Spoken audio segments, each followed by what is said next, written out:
Welcome to the Nevcast, where three bros talk business, art, justice, and the pursuit of Jesus. Any day above ground is a good day. Get ready to laugh, cry, and kiss 30 minutes goodbye with Peter Nevland, Dave Nevland, and Rashid. Well, I picked up an old record recently by these guys that, I don't know, something, I kind of like them. I mean, I have a penchant for old black gospel, but these brothers, they sound as white, and they are as white as you can get. The old country gospel. Okay. The McCravey brothers. Right. These guys are called the McCravey brothers, and you can't find their stuff on any of their stuff on Spotify. So I just stumbled upon them by looking at eBay for old records and finding them, and then being surprised, like, they recorded that song. And so these guys recorded a whole lot of, I mean, reading up on them, they were like kind of an evangelistic country band. They played in churches and stuff all in the Southeast, a lot Okay. and for evangelistic crusades. They also sang pop songs, but they recorded a lot of spirituals as well as hymns, and which is really interesting to me. Yeah. That was all in their canon, as if it was like basically in the canon of popular music at the time. And so one of the interesting ones that they were the second ones to record a spiritual called "I Shall Not Be Moved." Yeah. And maybe we should play that. All right. That's fine. You know, welcome to the Nevcast, by the way. That's right. Listen to a little song by the McCravey brothers, and when he says brothers, I feel like I should probably say we're missing one of our brothers. Yeah, that's right. This podcast today, Rashid had he's got actually some training, some work to do right now, so he can't join us. But anyway, so here goes. The McCravey brothers is this McCravey brothers? McCravey brothers, "I Shall Not Be Moved." All right.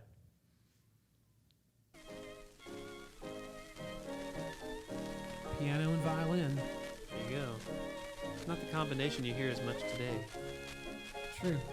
Well, in the 20s, there really weren't drum sets yet. Not true. Not electric guitars either. True. Jesus says forever, I shall not be moved. And they roll their He R's. will leave me never. I shall not be moved. Yeah. Just like a tree that's planted by the water. I shall not be moved. I shall not be. Closer to English. English. I know, but they're from South I shall Carolina. not be. I shall not be moved. Just like a tree I shall not that's be. planted by the water. They weren't giving I they shall weren't letting not that be come moved. Right. out.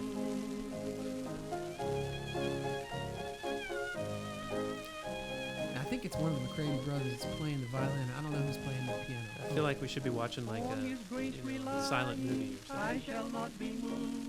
For his love undying, I shall not be moved. Just like a tree that's planted by the water, I shall not be Now, moved. this is actually Canadian.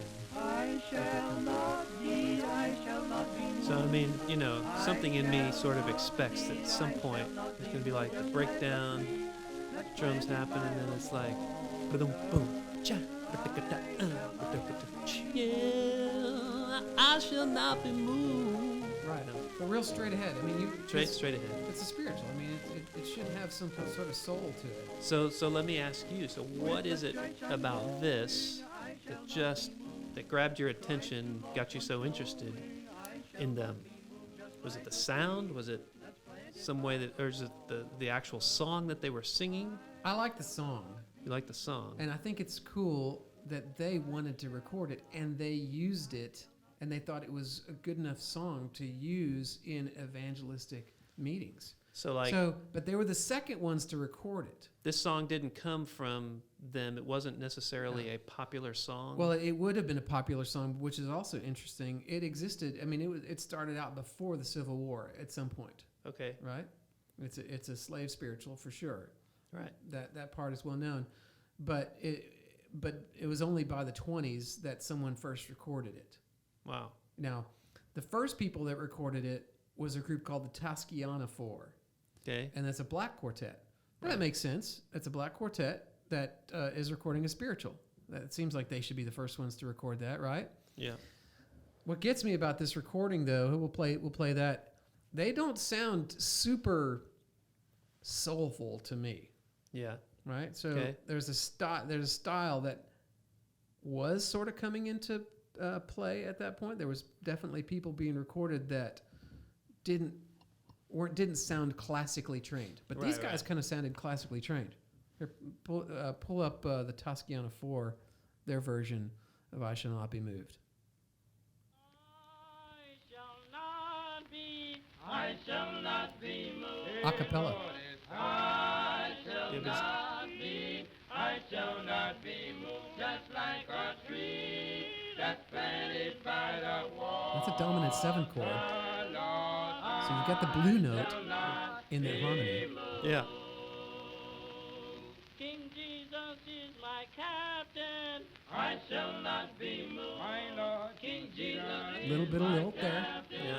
I shall not be moved. Just like a tree that's planted by the water. Lord, I shall not be moved. I'm going to join the angels. Now we got. There we go. Now we got a little anticipation. I shall not be moved. Just like a tree. But most of the time, it's pretty straight ahead, kind of marchy. Lord, I shall not be moved. Since I've been converted, I shall not be moved. Hallelujah. Since I've been converted, I shall there's a not little be moved. Just like A a more natural swing there that's going on. planted by the water. Lord, I shall not be moved. I'm going home to glory. I shall not be moved. Hallelujah. I'm going home to glory. Now we're starting to get some real swing. The more they sing, the more swing they get. Planted by the water. Lord, I shall not be moved. This is like a reaction video. Yeah. Right. Glory, hallelujah. I shall not be moved. Hallelujah. Glory, hallelujah. I shall not be moved. Just like a tree that's planted by the water. Lord, I shall not be moved. I shall not be. I shall not be. Hallelujah. I shall not be. I shall not be moved. Just like a tree. Does this sound like a protest song to you? No. It doesn't sound like very much protesting. Although this song turned into a protest song. Yeah. Like, you're but, not going to get me to move from where I am. I'm going to stay right here. You're not going to. you know, listen to that. Listen to the other one. It's like when you hear those guys, there's a depth and a richness in the harmonies that goes beyond what you heard in the other two. Now, obviously, it's 4 guys versus 2, Yeah. right? But still, in the other 2, I can see why the term came about when jazz was around. You had guys that played what they called sweet jazz, and then you had guys that played, you know, maybe the real jazz type of deal, you know, and the difference Right. between them. And so, yes, the beat maybe is still straight ahead, and yet they're bringing in stuff, you know, they're bringing in stuff that's different enough that makes you pay attention, Yeah. right? It's not as straight ahead as the other one, so that, you know, that Toscana 4, I'm sure that would have made people take notice when they recorded that, because it was, you know, there's just a little enough difference there that makes it just stand out. Now these, You know what I mean? yeah, these quartets were all over the South, all over, Yeah. and really in the North too. It's just that they all of a sudden started getting recorded in the mid 20s. Right. There was they started using electronic microphones and being able to more easily go to places and record. Electricity was getting to be a lot more stable, I guess you could say. Right. But it's cool to me that these two things existed within a year, or got recorded within a year of each other. The Toscana 4 were part of the Paramount Records story up in Wisconsin, Okay. and which rose and fell by the 30s. Everything fell off a cliff during the During the Great Depression. Great Depression. As far as records go. now, as far as records go. Paramount Records fell off, went bankrupt in the 30s. Now the McCravey brothers, they kept recording through about 1935. Okay. Toscano 4 didn't record very many things. Right. So it's possible the McCravey brothers were more popular. Yeah. I found a newspaper article that touted them from 1920 singing at some church. They were like being advertised that they were going to come and sing in 1920. Okay. And so they were fairly early, and yet the first time they recorded was 1927. But they've got some, yeah. So the fact that another thing that they did, there was a guy named Charles. What's his name? Oh, I can't remember his name. It'll come to you. It will come to me. There was a guy in Philadelphia, Named Charles. Charles Tindley, There you see? Came to you. and he wrote. He was a black pastor in Philadelphia, and he wrote a lot of hymns in the early 1900s, starting about 1901 through 1915 or so. Well, one of the songs that the McCravey brothers they're not known for this, but they were the first to record one of his songs called "What Are They Doing in Heaven Today?" Okay. And it's basically, talking about and people who have died and have gone on to heaven, and what are they doing up there now? They're free from sorrow and pain and things like that. But if you look up that song, "What Are They Doing in Heaven Today?" The internet says the first guy basically who recorded it was this cool guy from Texas, a farmer who invented his own instrument. Okay. And just came out of the nowhere and came to Dallas whenever Columbia Records came to Dallas and put up a studio and said, "Hey, we want to record people." And he came somehow someone told him about it, and he came to Dallas and recorded a whole bunch of songs. And he's got an interesting story because he doesn't sound like the blues. He sounds like he's playing a harp, but it's like a double fretted zither kind of a thing. And one of the songs he's known for, in fact, people revived his story and revived his recordings and called his one of his collections "What Are They Doing in Heaven Today?" Yeah. And so this guy Washington Phillips is known for that song. It got used in like a 2005 film again, and stuff like that. But it was actually these guys from South Carolina that recorded that song first. The McCravey brothers. The McCravey brothers. At that point, a 26-year-old song, but they loved it enough, and they actually recorded another one of Charles Tindley's songs. So his songs were so well known, even though they didn't exist, before the Civil War or anything like that. They're so well known by everyone, by enough people that these white guys country guys from South Carolina liked it so much and wanted to use it and used it in their evangelistic meetings and things like that. That it's just such a kind of a cool unifying, symbol of unity that maybe we don't think of that time as. I mean, that was a time of Jim Crow becoming more hardened, more prevalent in society, and yet you've got these pockets where there's a lot of cross-pollination, a lot of common inspiration, and I love that. Yeah. And I don't know exactly where that's going exactly, but I love it about that time. I love finding that stuff out and feeling like not everybody is or was against each other or segregated as much as it appears that it was. Yeah. Well, and they may have been segregated, and yet there was still the transfer of ideas, transfer of art, which I think that's, in some ways, maybe that's always been the truth, is that art, allows people to come together who wouldn't normally come together.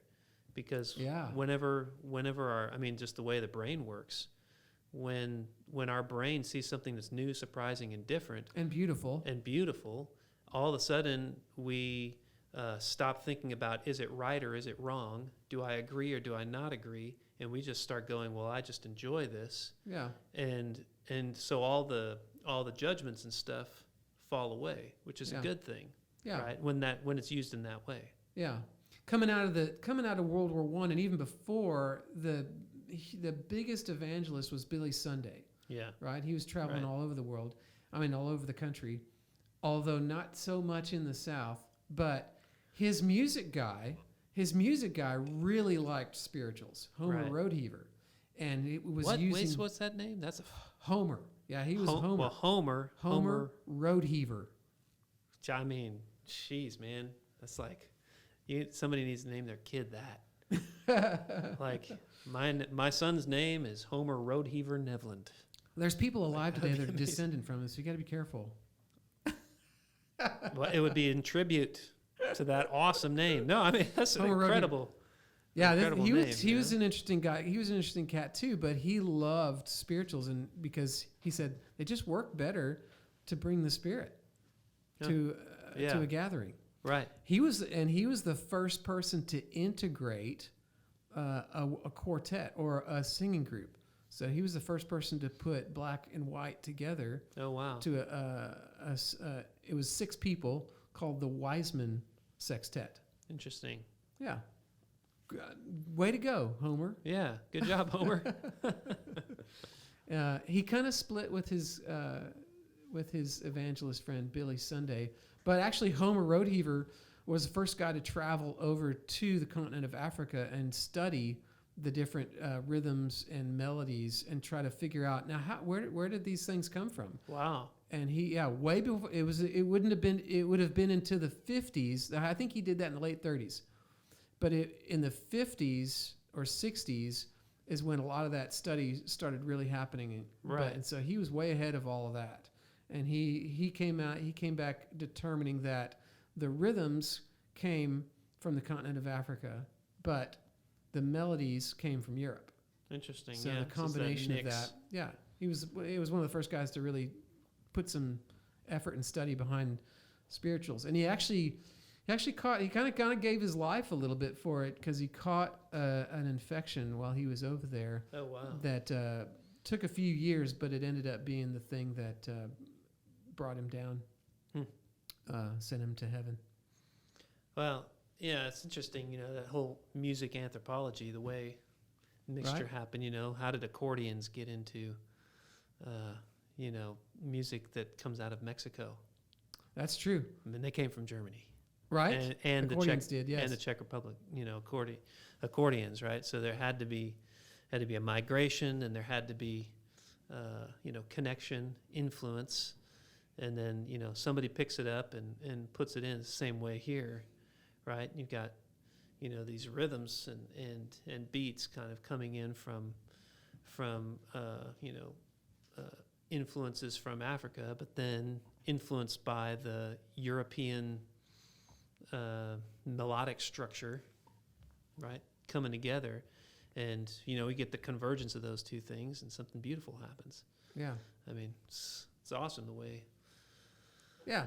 that happens, right? It's just calling out beauty and calling out cool unifying things. Incidentally, so despite the fact that there is a great separation between Christian and Muslim, right? Would you probably Yeah, agree yeah. with that? I don't think anybody would disagree with that, but there's Yeah. a big separation between those cultures. So I traveled to Indonesia one time for a tour set up by a friend who was working there, and he was working in a university there, and he had me come into the university and teach English for some of his classes, or talk to them about poetry and stuff, right? English poetry. And then the university actually welcomed me in and had me do a performance for like all of the staff of the university and as many students as wanted to come. And so, and it was a Muslim university. Right. So I talked to them, and I said, now, I told them, I said, now I'm a Christian, you guys are Muslim, and yet here we are. We're able to enjoy, this art together at the same time. Yeah. Despite the fact that, we're very different. They were like, oh, this is wonderful, And all of a sudden, all that stuff just kind of like, all of what we agree or what we don't agree on just got lost in us enjoying beauty together and having this beautiful moment together. And I was just blown away. I just thought, what a huge open door for us to take away preconceptions. And maybe, it's funny, we talk about justice, white, black justice. Maybe what we need more of is we need more music made together. Yeah. We need some, instead of music being made separate and trying to keep us separate, we actually need to come together. I read, Amy and I were meditating on this scripture have some of our friends on the show. Joshua 5, when Joshua comes with the Israelites to Jericho on the plains of Israel. The night before they started marching around Jericho, Joshua sees a man with a flaming sword. Oh, right. And he comes up to him and he says, "Are you for us or are you for our enemies? Are you for us or are you against us?" And the angel says, well, he didn't know. I don't know if he knew it was an angel, but he says, "Neither. No, yeah. I'm neither. I represent the armies of the living God." Yeah. And at that point, Joshua fell on his face and worshiped him. Right. And then he said, "God, what would you have me do?" Yeah, interesting. Now that's a great response. That's a perfect response for us, because the angel of the Lord, God is not for our enemies, and he is for us, but we're on it's whether we're on his side. Right. What's he doing? Which I think, just when you said that story, if I see a guy standing with a flaming sword, Am I going to go up and talk to him anyway? well, yeah, you go up. Joshua must have been kind of a bad dude.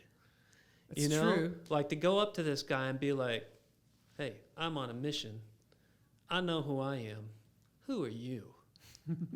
To a dude with a flaming sword. This surely is not like regular technology Yeah. of the time. Yeah. Well, Joshua, when Moses would talk with God Right. in the tent, and it said Moses would leave, it said Joshua would stay. He wanted to stay in that place. Well, so let me bring up another thing. So he was a lover of the presence of God. But he didn't recognize.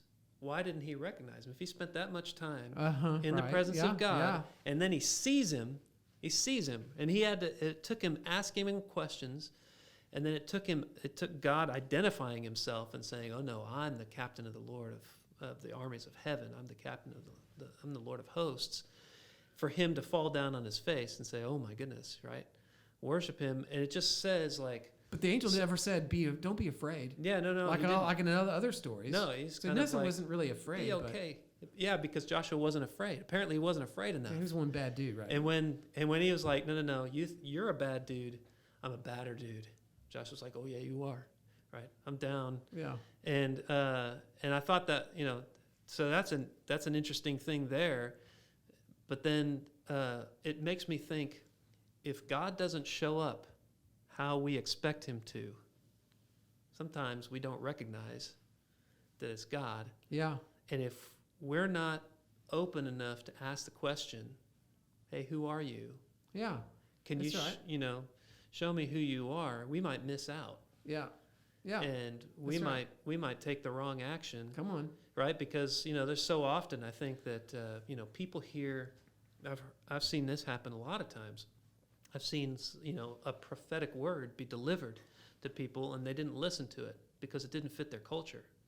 It didn't fit how they knew that God showed up, Right. or how they expected him to come. Yeah. And so I think we got to be careful, because even if we've spent all this time with God, he still may show up like we don't expect him to. Yeah. And how would Joshua had expected him? He saw a fire by night and a cloud by day, and even in Moses' instruction at the end of Deuteronomy, Moses is like, now check this out. Remember, you didn't see a figure. You only heard a voice, and you saw clouds and smoke and fire. So don't bow down to a man, or don't bow down to the sun and moon and stars. He might look different. And then how does God show up to Joshua right before Jericho? As a man with a flaming sword. Right. It's crazy. So God's not bound to being like, no, I can't show up as a man, or else they'll make an image of a man, Right. Because they obviously didn't do that. Kept making an image of a cow, but That's right. I mean, anyway, but that's a cool thing for God to be like, I'm gonna jump outside this box. Yeah. So going back to the McCravey brothers and the Wilson, what was his name? Washington Phillips. Washington Phillips. I was about to say Wilson Phillips. That's a different artist. Yeah, that's right. So Today, what's it the doesn't end of the sound- story of Washington Phillips and the McCravey brothers? How did it go down? I don't know if they ever met each other or anything like that, but they both loved the same songs. By Tindley, Charles Reverend- Tindley. Yeah, what? they Charles Tindley, Charles Tindley, This- C.A. Tindley. black pastor. Mhm. Okay. Out of Philadelphia, who went to Azusa early on, Oh wow. and got impacted by it, and it changed his Azusa preaching Street. too. Right. He was already writing some worship songs, writing some Right. hymns. In fact, he wrote "I Shall Overcome." Okay. Yeah. So he wrote that's the beginning of that one, which Mhm. also became a protest song, right? In a way, Yeah. or sort of. Not So really. so what happened to Washington Phillips? Washington Phillips in the 30s. I mean, he recorded a bunch of songs, and His new instrument, all in his new instrument. yeah, which he called a manzarine. He called it a manzarine. Sounds but like a fruit. it does. But he was. It was in the 30s. People lost track of him. I mean, Okay. he kind of faded out, and it was some of his songs were compiled a couple different times, and even the instrument that he played, it was cast wrong as to what instrument he was playing. Some people thought he was playing this thing called a dulciola, or some kind of dulcimer or something like that. Yeah. So it took a lot of digging by a guy here in Austin named Michael Corcoran. He's an Austin music writer. All right. And it was even thought, and it's even written on like a compilation of his tunes that came out in the 50s. It said that he had died in a mental institution. Interesting. So it took Michael really some scouring into East Texas, into some of his remaining family members or people who were relatives or in that area and stuff like that. And he found, no, it wasn't true at all. There was an uncle or a cousin or something like that with also the name Washington Phillips, Oh, who was in a mental institution. I see. But the middle-aged farmer who sat on his porch and played songs to the kids and to people around Right. didn't die that way. He died of natural causes. Huh. But yeah, no, but a little bit lost to the Great Depression and to all the stream of Yeah. musicians who came afterwards, until more recently. And now all his records are really expensive. Interesting.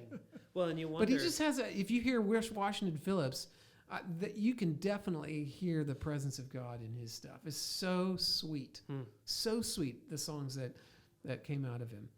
Makes me think of. It makes me think of Matthew Ward from the second chapter of Acts, who real popular in the 70s, early 80s, and then they stopped touring, and Matthew Ward was still pretty young. Yeah. He's got this incredible voice. He's still out there singing, Yeah. but like nobody talks about him, nobody hears about him anymore. And I remember, I met some people who come from. He lives out in East Texas now, and met some people who came from there and were like, "Oh yeah, he's in our home group." And gosh, man, it was awesome when he sang. We just had that. That was what we had like in our home group all the time. It's like, you wonder why some of these people who are so fantastic just end up singing on the porch for the kids or singing in home groups or whatever. I mean, I just, I make up stuff. I did a performance last night at the dinner table for my kids. Vicky was like, "Oh, Peter, you do that one about my wife is hot and she's pregnant. Do that for the boys." And I did that at the dinner table last night, and yeah, and yet in all of them, the presence of the Lord can show up. Yeah. So we don't have to put it on Instagram or on YouTube, Yeah, right. on Spotify. All those things. But we need to be making music, Yeah. and then we need to be listening and asking questions and aware of, hey, who are you showing up in my music? Yeah. Who are you showing up when I do this? You for us or for them? And he says, no, but I got a bigger agenda. You want to join me? Yeah. You know, Yeah. Yes. That's Yes. what we're about. We want to join you. Well, That's what we're about at the Nevcast. yeah. Thanks for joining us. Here we are. Go get on about that. See us next Wednesday. Incite peace. Yeah. Feel free Speak to love. Speak the truth. leave a comment Spread love. instead Show of res- spreading lies. Show respect. Say spread love. Spread love. Ba, ba, ba.